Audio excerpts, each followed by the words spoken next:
की 16व्या वर्षी तो तोरणा किल्ला महाराजांनी जिंकला. आणि आता 21, 22 आणि 23 वर्षाच्या लेकरांना वालू बाबा हे आता मला वाटतं ह्यांचं नाव वेगळं ठेवावं लागेल. 21, 22, 23 वाल्या म्हणा वालू म्हणा, परंतु हे संस्कार देत आहेत. दुसऱ्याच्या लेकराला मारायचे, दुसऱ्याच्या लेकरावरती हल्ले करायचे, स्वतःचे कोंबडे भरण्यासाठी ते कोणाचंही मुंडकं कापायला अजिबात मागं पुढं पाहत नाहीत. अशा प्रकारची नवीन संस्कार संघटित टोळी तयार करण्याचं काम वालू बाबा यांनी केलेलं आहे. आणि वालू बाबांची म्हणजे आका आणि ह्या आकांना त्याच्यापेक्षा मोठ्या आकाचा परिपूर्ण आशीर्वाद असल्याशिवाय हे झालेलं नाही. हे नम्रपणे या ठिकाणी शाहिस्ते खानाची बोट जिथं कापली त्या लाल महालापासून आपण मोर्चाला सुरुवात केली.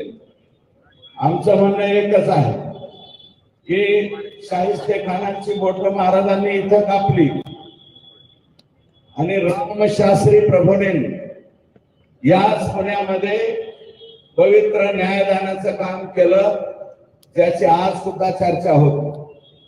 रामशास्त्री प्रभूंचा बाणा मनामध्ये ठेवून भविष्यामध्ये सुद्धा हे चिलेपिले जे लेकर बाळ आहे यांचं छत्र ज्यांनी हरपून घेतलंय, तो आका असो नाही तर आकापेक्षा मोठा आका असो, यांना फाशी झाली पाहिजे हे आमचं सगळ्या. आणि तुम्हाला सांगतो, संभाजी राजांची समाधी आमची इथं आहे. पुणे तिथं काय होणं असं आम्ही म्हणतो, परंतु आता वेगळं नाव द्यावं लागलं. पंढरी शेठ बैलगाडीच्या शर्यतीचं मला वाटतं कोणीतरी हे होते वारले, लय मोठे सोनं बिन अंगावर घाला. पंढरी शेठ फडके, बहुतेक पंढरी शेठ फडके, ते पंढरी शेठ फडक्यांचं गाणं असायचं, असं 10 नंबरचं सरकार,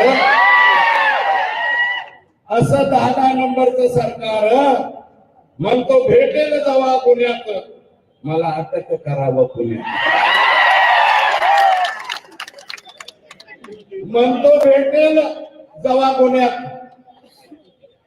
म्हणतो भेटेल जावा पुण्यात, मला अटक करावं पुण्यात. आता सगळे आरोपी पुण्यातच आटक. पुन्हा तिथं काही होणं आता काहीच उरलं नाही. कोणामुळं? या लोकांच्यामुळं. हे वालू काका अँड गँग, gangs of Wasseypur, Safepur, gangs of Parli, हे जे आहेत यांच्यामुळं पुण्याचं नाव एखाद्या वेळेस इतकं खराब होईल तुम्हाला सांगतो. गँग्स ऑफ वासेपूरचे जिथं फ्लॅट असतील, पुण्यातल्या जनतेला मी विनम्र आवाहन करतो, हात जोडून पाया पडून विनंती करतो, कुर्णी साफ करतो. तुम्ही जर म्हणले जोहार तर जोहार करतो बरं का. ज्यांची यांची कोणाची प्रॉपर्टी जिथं कुठं दिसेल फक्त कळवा. वालू काका 100 अकाउंट सापडलेत वालू बाबाचे. 100 अकाउंट सापडले. 50 अकाउंटच्या पुढं ईडी कडे चौकशी झाली. मी राज्याच्या मुख्यमंत्र्यांना विनंती करतो, हे जे अकाउंट सापडलेले त्याचं स्पेशल ईडी कडे जाऊ द्या. एवढे हात जोडून पाया पडता येत नाही तेवढे फ्लॅट यांच्या पुण्यामध्ये आहे. अरे 25-25 वर्ष झालं आम्ही राजकारणात आहोत. पुण्यामध्ये बळच एक फ्लॅट रडत पडत आयुष्यभर घेतलेला आहे. नाही धारार पाटलाला जसं राजीनामा दिला की नीट अंजनी गावाला जावं बरं का, तशी आमची अवस्था पुण्यावर निघालं तर पोरं मिळत नाही तर कधी जात नाही. मुलं शिकत होते म्हणून एक 10 बाय 20 काहीतरी घेतलेलं आहे. बाकीच्या लोकांच्या एवढ्याला फळाट होतात कसे? आणि हे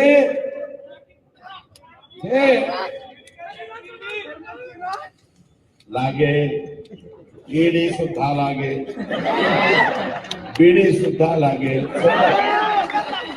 त्यामुळं नवीन एक ऍटम आला बिक्कट नावाचा, नितीन बिक्कट. बरं का, नितीन बिक्कट नावाचा, ह्याची सुरुवात संतोषचा जो खून झालेला आहे याची सुरुवात फक्त शुक्रवारी नाही झालेली, याची सुरुवात मे महिन्यापासून एप्रिल महिन्यापासून सुरू झाली. आमच्याकडे कंपनी यायला लागल्या, ओटो, रिन्यू पॉवर, अजून काही एक दोन कंपनी आहेत ज्याचं देशाशी कॉन्टॅक्ट आहे. आणि ह्या नितीन बिकडने काय केलं, स्वतःच्याच पायाला गोळी मारून घेतली आणि कंपनीवर गुन्हा दाखल केला. कंपनीवर गुन्हा दाखल केला, कोर्टापर्यंत गेला, हायकोर्टात कॉम्प्रोमाइज केलं, ते सिद्ध झालं स्वतःच्याच हाताने गोळी मारून घेतली म्हणून. पण तरी कंपनीवाले म्हणले थोडंफार मिटवून टाका. कंपनीवाल्याकडूनच पैसे घ्या. मी हे गोष्ट सांगतो म्हणजे परवा तुम्ही याचा वापर करू नका बरं का, नाहीतर तुम्हाला सुद्धा याच रस्त्याने जावं लागेल. तर हे कॉम्प्रोमाइज केलं, काही रक्कम घेतली आणि तिथून पुढे हा नितीन बिकट धाराशिव, बीड या जिल्ह्यामध्ये ह्याचा वावर वाढत गेला. वावर वाढत गेला. हा कंपन्याचं ते सिक्युरिटीचं काम घ्यायला सुरुवात झाली. सिक्युरिटीचं काम घेता घेता यांची हळूच वाल्या कोळीची भेट झाली. वाल्या कोळी नाही म्हणणार, कोळी एक जमात आहे. मी माझा शब्द परत घेतो. वाल्याचं ते फार मोठे आहे वाल्मिकी. वालू बाबा म्हणतो आका, त्या आकाशी भेट झाली, आकाशी यांची मीटिंग झाली. मला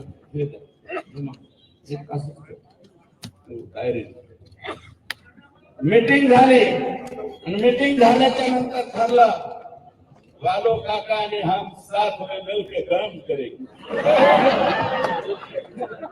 इसका भी बाजा बजाएंगे, इसको भी जेल में डालेंगे, कुछ भी करेंगे. 14 जूनच्या पूर्वी अगोदर यांची ओळख झाली. 14 जूनला मी तारखा सांगतोय. 14 जूनला वाल्मिक कराड, आता नितीन बिकट, आनंद काळकोटे, आवादा कंपनीचे शुक्ला नावाचे अधिकारी यांची परळीला धनंजय मुंडे यांच्या बंगल्यावर बैठक झाली. राज्याचे मंत्री होते, मी धनंजय मुंडे साहेब म्हणतो.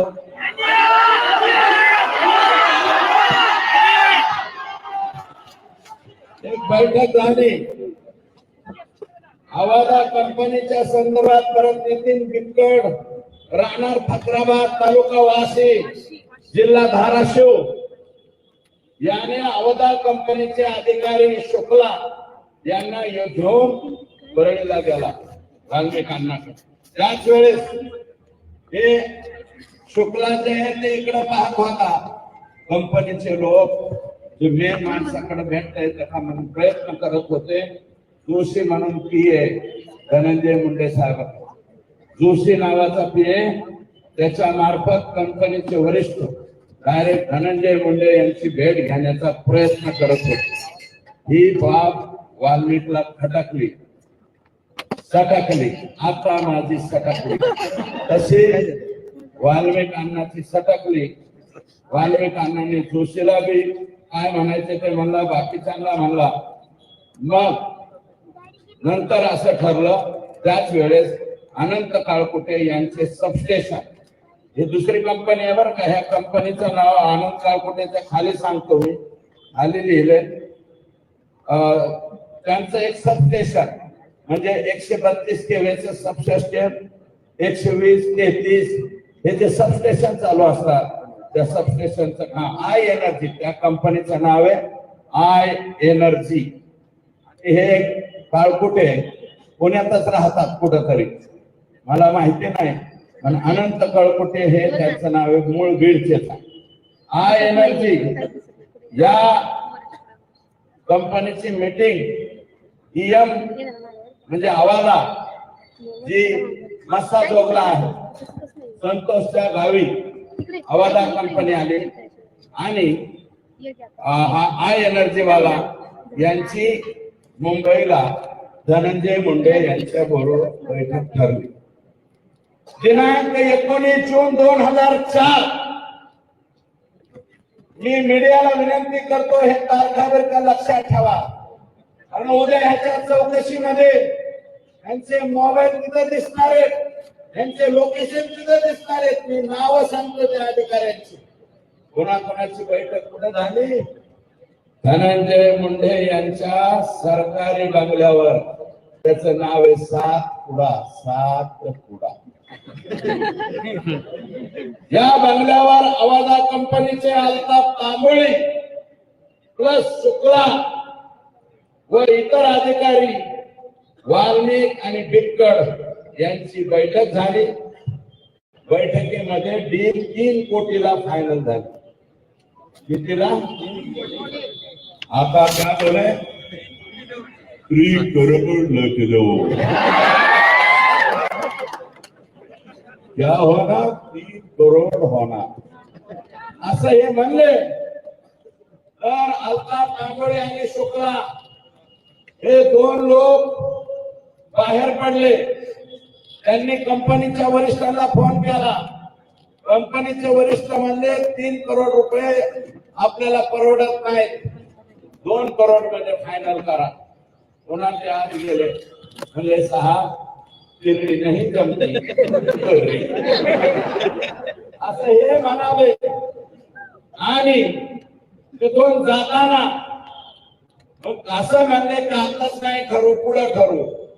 आणि एक काम करा, इलेक्शनच्या कालावधीत काहीतरी रक्कम पोहोच करा. इलेक्शनच्या काळात त्यांनी 50 लाख रुपये ऑलरेडी आका आणि बडे आका यांना दिलेले आहेत. मग ते आकाच्या हातात घेतले का बडे आकाने घेतले मला माहिती नाही, परंतु 50 लाख घेतले. आणि जाता जाता कृष्णा कुटे नावाच्या पोराची ओम साई राम नावाची सिक्युरिटी एजन्सी आहे. हे मस्सा जोग जे गे संतोषचं गाव आहे या सरपंचाच्या. मस्सा जोगची सिक्युरिटी एजन्सी कोणाला दिली? कृष्णा कुटे ओम साई राम नावाच्या कंपनीला. आणि ती चालवतो नितीन बिक्कड. या वेळेस काळकुटे मात्र बंगल्यावर आलेला नाही, हे पण तिथं सिद्ध झालेलं आहे. मग आता आणखी काय पुरावे द्यायचे सांग. मी एसटी ला एक विनंती करतो की नितीन कुलकर्णी मला एक सांगा, एक फोन वापरतात ते किती लोक आहेत? मी वर हात करा. एक फोन फक्त बहुतांश आले हात. हो आपल्या जायचा मोबाईल वापरतात असे किती लोक? 2 मोबाईल त्यांच्याकडे 2 असतात.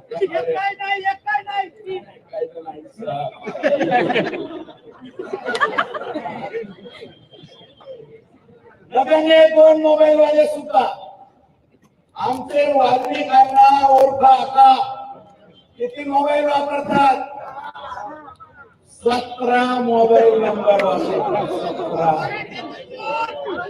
17 मोबाईल नंबर बीडच्या एसपीला आणि सीआयडीचे जे हे आहे, मला बघून नाव नितीन बर का, सीआयडीचे जे आयजी आहे, आयजी साहेबांना माझी विनंती आहे की नितीन कुलकर्णी हा आणि वाल्मिक आका हे दोघे जण मिळून 17 मोबाईल वापरतात. हा नितीन कुलकर्णी आका आत गेल्यापासून गायब झालेला आहे. माझी विनंती आहे, हा नितीन कुलकर्णी आला कोणाकोणाकडून किती किती माल घेतलेला आहे याचे सगळे पुरावे या 17 मोबाईल मध्ये सापडतील. आणि हे आत्ताच्या आत्ता माझी विनंती आहे, पुणे तिथं काहीच नाही होणे. अशा ऐतिहासिक शहरामधून ही मागणी करतोय की मायबाप सरकारने आणि माझा मी फक्त देवेंद्रजींना विनंती करतो, अजितदादांनाही विनंती करतो. आता मी आणि भारतदादा आपण एकत्र काम केलेले, बजरंग बाप्पा तुम्ही बी अजितदादा बरोबर काम केलेले. अजितदादा फार प्रांजळ मताचा माणूस हो.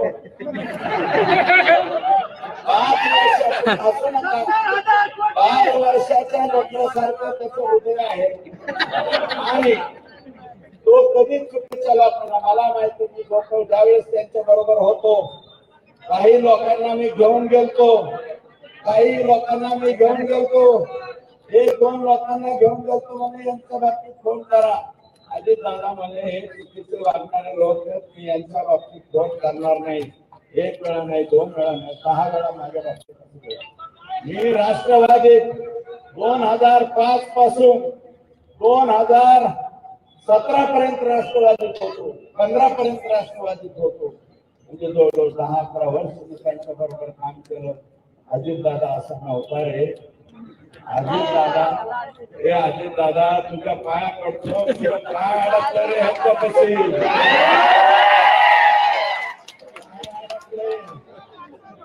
जाऊ दे ना का बाहेर, हे जाऊ दे. अरे बाबा, हे सातपुडा सरकारी बंगल्यावर जर बैठका घेत असतील आणि ही बैठक जर चुकीची निघाली, मी चॅलेंज देतो, राजकारण सोडून देईल. आता माझ्याकडे 300 गायीचा गोठा आहे, 1000 गायाचा गोठा करेल, 200 मसारा सुद्धा आणेल. मुरा मेसाना मसारा आणून मसारा धूत बसेल. मी राजकारणात राहणार नाही.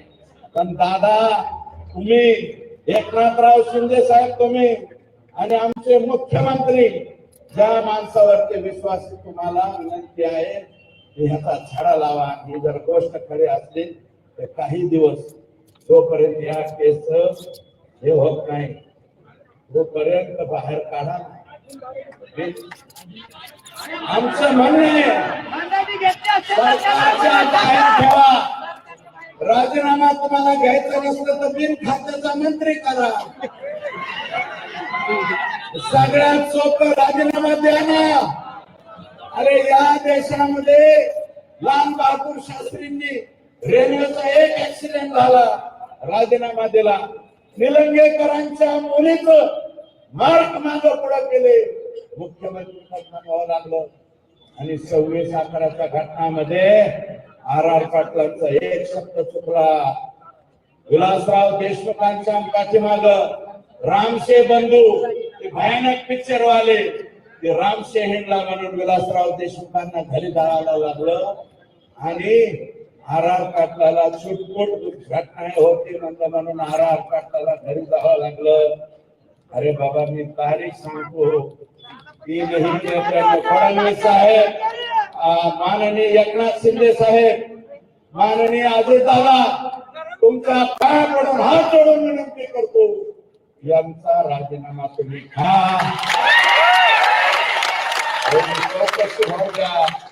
आमच्या लेकराला न्याय मिळून द्या. अरे कोणी डोळ्यात पाणी आलं की सगळे लोक ओरडतात, आमच्या आमच्याच्या डोळ्यात पाणी आलं, आमच्या डोळ्यात. अरे नाटकीत रडायचं म्हणलं तर ग्लिसरीन टाकून आम्ही बी रडू शकतो रे. बर का, तुम्हाला कोणाच्या तरी डोळ्यात असू दिसते, ह्या संतोषच्या ह्याला लेकराच्या 10वीला असलेल्या पोरीच्या डोळ्यातले अश्रू दिसले नाही का?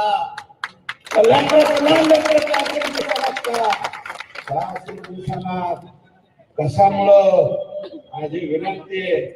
आणि हे टीका करणारे काय काय लागलं, कोणी म्हणत यांना मंत्रिपद नाही ना, अरे वावरून का कोकणावर राज्याच्या राजकारणातून निवृत्ती घेतो मी. संतोष देशमुख पुन्हा माघारी आणून दाखवा. येतात का आणून?